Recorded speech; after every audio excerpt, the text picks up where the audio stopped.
Okay, I just wanted to do a quick video on the passing of Jack Tramiel at age 83.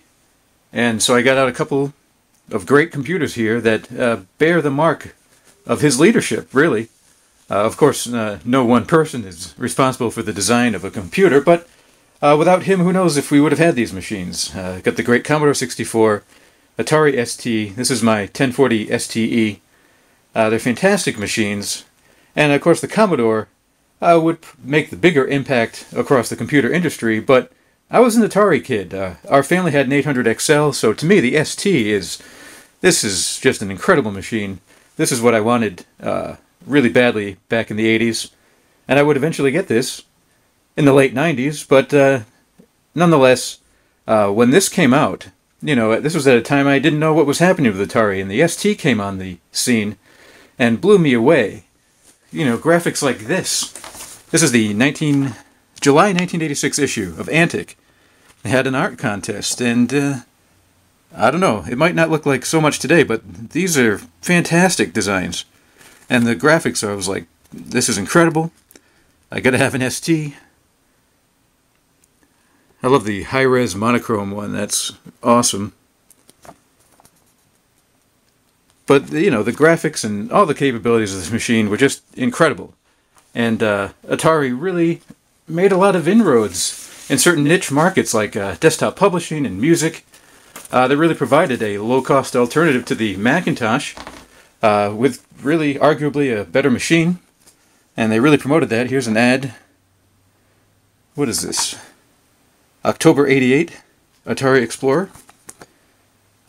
And they really pushed the fact that they were so much cheaper than a Mac and you could do all this. This is when they had released their laser printer, which was fantastic. Oh yeah.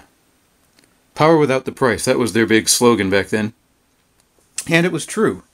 And beyond desktop publishing, back then I was interested in music, so with the ST's built-in MIDI interface, it really became, you know, one of the big players in the music software world. Lots of major software came out on it. Here's a 2-page Atari ad. And it shows just some of the software, if this will focus. Some of the software that was available for it. And even modern software today, like Cubase, traces its legacy directly back to its origins on the Atari ST. It was a legit computer for music. Just fantastic stuff. And even though we never got an ST, I was really interested in it. And in the May '88 issue of Antic magazine, the editorial column had a thing to write to Uncle Jack. So they had a campaign to write to Jack Tramiel and give him your opinion of what you'd like to see Atari do, what kind of products you'd like to see. And I, in fact, did write. And I don't exactly remember what I said, but I did get a response. Now, not directly from Jack Tramiel himself, but you can see here, this is an envelope.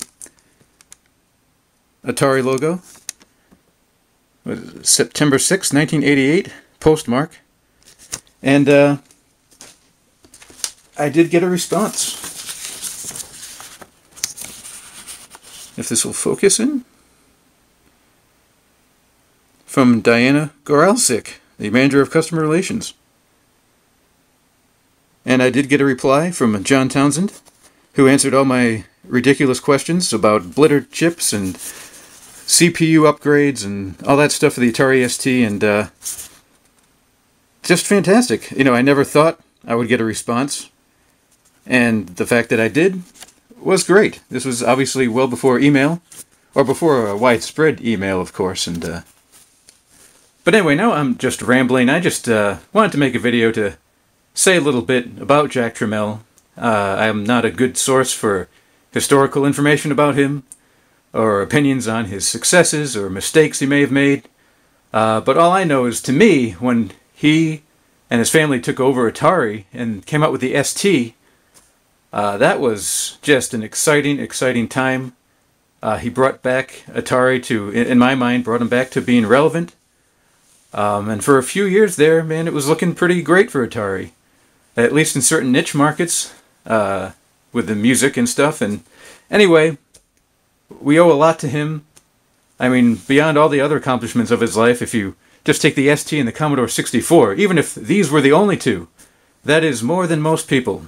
And his influence and impact were far-reaching. And anyway, I just want to say thanks to Mr. Tramiel for all his great work and these fantastic machines and all the great entertainment and enjoyment that he provided and his companies provided for literally millions and millions of people, and impacted tons of lives, people who would later go on to be in the computer industry. So that's basically it.